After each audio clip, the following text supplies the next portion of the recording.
ముఖ్యమంత్రి ఈ హౌస్ వస్తాను తప్ప అదర్వైజ్ నాకు రాజకీయాలు అవసరం లేదు. ఇది గౌరవ సభ కాదు. ఇలాంటి గౌరవ సభలో నేను ఉన్నదని మరొకసారి విజ్ఞప్తి చేస్తూ మీకు నమస్కారం. ప్రజలందరికీ విజ్ఞప్తి చేస్తున్నా.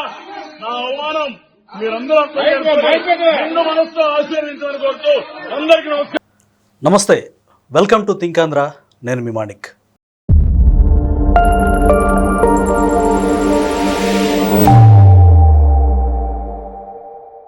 ప్రస్తుతం ఏపీలో అసెంబ్లీ సెషన్స్ జరుగుతున్నాయి.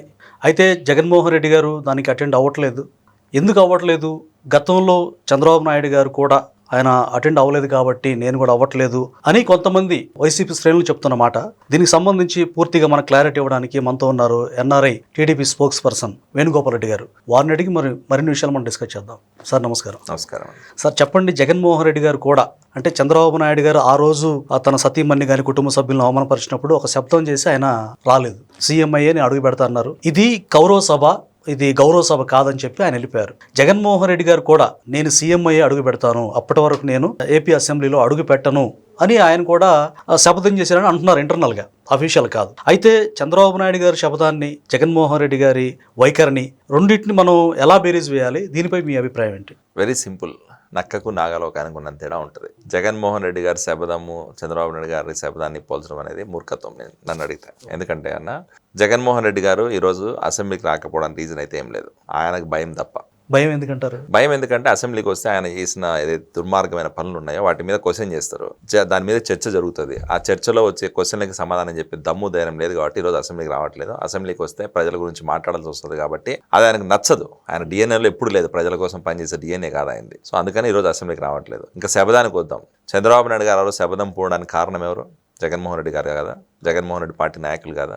ఆ రోజు జగన్మోహన్ రెడ్డి గారు చేసిన అవమానం, ఆ రోజు చంద్రబాబు నాయుడు గారు కౌరవ సభ ఎందుకు అనాల్సి వచ్చిందంటే, ఈరోజు అంతమంది 151 మంది తీసుకొచ్చి ఒక్క నాయకుడి మీద ఒక్కరి మీద అటాక్ చేశారు కాబట్టే ఆ రోజు చంద్రబాబు నాయుడు గారు ఆ శపథం పూనాల్సి వచ్చింది. ఆ శపథం పూనడానికి దమ్ము ధైర్యం కావాలా, చాలా దమ్ము ధైర్యం ఉండాలి, గుర్తుపెట్టుకోండి. ఎందుకంటే నేను మళ్ళీ చీఫ్ మినిస్టర్ కానీ ఈ సభలోకి అడుగు పెడతా అని చెప్పి ఒక మాట చెప్పి బయటకు రావాలంటే ఎంతో ఆలోచించుకొని చెప్పి చాలా గట్స్ ఉండాలి. అంతే కదా. అలాంటి మాట చెప్పి రావాల్సి వచ్చిందంటే మీరు చేసిన అవమానం అలాంటిది. లేడీస్ని ఈరోజు ఫ్యామిలీ, మీ అమ్మ వయసున్న ఒక మహిళ మీద ఎంత దారుణమైన కామెంట్లు చేశారో మనం చూసాం. అలాంటి కామెంట్లు చేసిన తర్వాత ఎవరికైనా మనస్తాపం చెందడం అనేది కామన్. అలాంటి పరిస్థితుల్లో శపథం చేసి బయటకు వచ్చాడు. దమ్ము ధైర్యంగా ఎలక్షన్కి పోయి గెలిచి ఈరోజు 160 స్థానాలతో మళ్ళీ అసెంబ్లీకి అడుగుపెట్టిన నాయకుడు చంద్రబాబు నాయుడు గారు. నీకు ఆ దమ్ము ధైర్యం ఉందా? ఒకసారి ఏదో సానుభూతితోటి సింపతితోటి చీఫ్ మినిస్టర్ అయినావు, రేపు పొద్దున చీఫ్ మినిస్టర్ అవ్వాలంటే నీ జన్మ ఈరోజు తలకిందులైనా కూడా చీఫ్ మినిస్టర్ అది గుర్తుపెట్టుకో ఫస్ట్. జగన్మోహన్ రెడ్డి ప్రతిపక్ష హోదా కోసం బాగులాడుతున్నాడు. ఈరోజు ప్రతిపక్ష హోదా లేదు, నాకు ఈరోజు 11 సీట్ల నుంచి 25 సీట్లు రావాలని ఒక్క ఆలోచన తప్ప ఆయన మళ్ళీ చీఫ్ మినిస్టర్ అవుతారని కూడా ఆయన భ్రమ.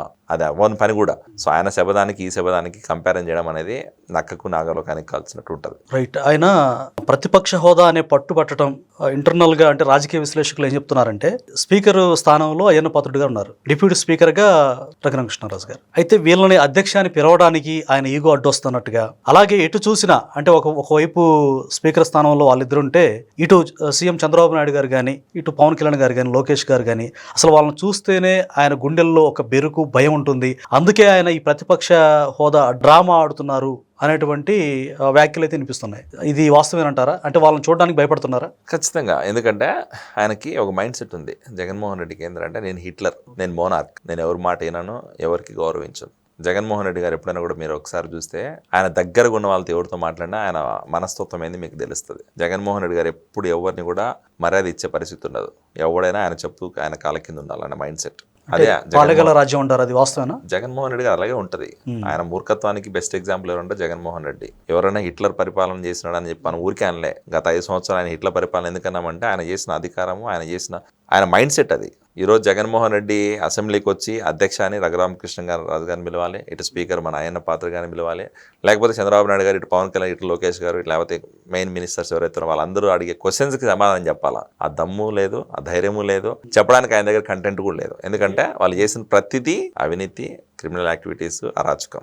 ఆ ప్రభుత్వంలో చేసిన ఏ ఒక్కదాని మీద కూడా వాళ్ళ చర్చకి వాళ్ళ దగ్గర సమాధానం లేదు కాబట్టే దాని నుంచి ఎస్కేప్ అవడానికి రీజన్ ఎత్తుకుంటూ ఈరోజు ప్రతిపక్ష హోదా కావాలని చెప్పి మొన్నటిదాకా అన్నాడు. నిన్న ప్రెస్ మీట్ పెట్టామో నాకు మైక్ ఇవ్వండి, నేను వస్తా, నాకు సమయం కావాలంటున్నాడు. మైక్ మేము ఇచ్చేది ఏముంపా, నువ్వు రా ఫస్ట్.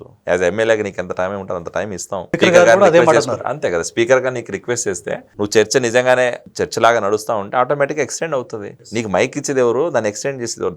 స్పీకర్ గారికి కూడా ఏమి నేను మైక్ కట్ చేయాలని ఆలోచన ఏమి ఉండదు కదా. నువ్వు నిజంగానే టాపిక్ మీద మాట్లాడితే, ఇప్పుడు మనం మాట్లాడుతున్నాం బ్రదర్, టాపిక్ మీద మాట్లాడుతున్నప్పుడు మీరు నన్ను కట్ చేశారుగా, చేయరు. ఎవరైనా ఉద్దేశపూర్వకంగా ఎవరు చేయరు. ఖచ్చితంగా నువ్వు చేసే మాట, నువ్వు చేసే పని లేదా మాట్లాడే మాట కరెక్ట్గా లేనప్పుడే ఎవరైనా కట్ చేస్తారు. సో మీరు ఇప్పుడు మండలికి పోయినారు, మండలిలో ఏం చేస్తున్నారు? అరాచకం చేయట్లే, మండలి జరగనిస్తున్నారు, డామినేట్ చేస్తున్నారు, ఊరికే అనవసరమైన చర్చను స్టాప్ చేస్తున్నారు. ఏదైనా బిల్లు పెడితే పాస్ చేయకుండా దాన్ని ఎట్టైనా అడ్డుకోవాలనే ప్రయత్నం చేస్తున్నారు. ఈరోజు అసెంబ్లీలో ఉండింటి కూడా అదే కూడా చేస్తున్నారు. మీరు రాష్ట్రంలో జరుగుతున్న దేని గురించి మీరు మాట్లాడరు.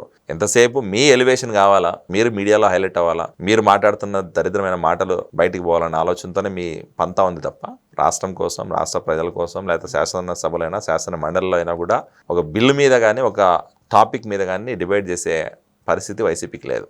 గతంలో లేదు, ఈ రోజు లేదు. అయితే మీరు హిట్లర్తో పోల్చారు. ప్రపంచంలోనే అతను చాలా నియంత, ఎందుకంటే నరరూప రాక్షసుడిగా అతన్ని అభివర్ణిస్తూ ఉంటారు. అయితే అలాంటి నేపథ్యం ఉన్న వ్యక్తి ప్రజాస్వామ్య దేశాల్లో అలాంటి వ్యక్తిత్వం ఉంటే ప్రజలు మళ్ళా ఎన్నుకునే పరిస్థితి ఉంటుందా? మళ్ళీ మేమే వస్తాం రప్ప రప్ప అనేటువంటి డైలాగులు కూడా ఇలాంటి నియంతృత్వ మాటల్ని ప్రజలు యాక్సెప్ట్ చేస్తారా? చేయరు, ఖచ్చితంగా చేయరు. నియంతృత్వ పాలనని ఎవరు యాక్సెప్ట్ చేయరు కాబట్టి వాళ్ళు 151 స్థానాల నుంచి 11 స్థానాలకు వచ్చింది ఈరోజు వైసీపీ. ఆ 151 స్థానాలు రావడానికి రీజన్ ఏంటంటే ఈ హిట్లర్ అనే సంగతి వాళ్ళకి తెలియదు అప్పుడు దాకా. పాపం ఆయన అధికారంలోకి వచ్చిన దాకానే ఆయన రియల్ వర్షన్ బయటపడింది, ఆయన నియంతృత్వ పాలన బయటపడింది. ఏ సింపతి పనిచేయదంటారు అంతే. ఆల్రెడీ సింపతి అన్నీ అయిపోయినాయి. ఓదార్పు యాత్ర సింపతి అయిపోయింది, 65 సీట్లు వచ్చినాయి అప్పుడు. ఆ తర్వాత జైలుకు పోయి వచ్చిన డ్రామా అయిపోయింది, ఒకసారి సీఎం అయినాడు, బాబాయ్ మర్డర్ కేసు అన్నాడు, కోడికత్ అన్నాడు, అదన్నాడు ఇదన్నాడు, అదే అయిపోయినాయి. ఇంకా నెక్స్ట్ ఏం డ్రామాకి తెరలేపుతాడు, ఎన్ని అబద్ధాలు చెప్తాడు, ఎన్నిసార్లు ప్రజలు మోసం చేశాడు, చేయలేడు కదా.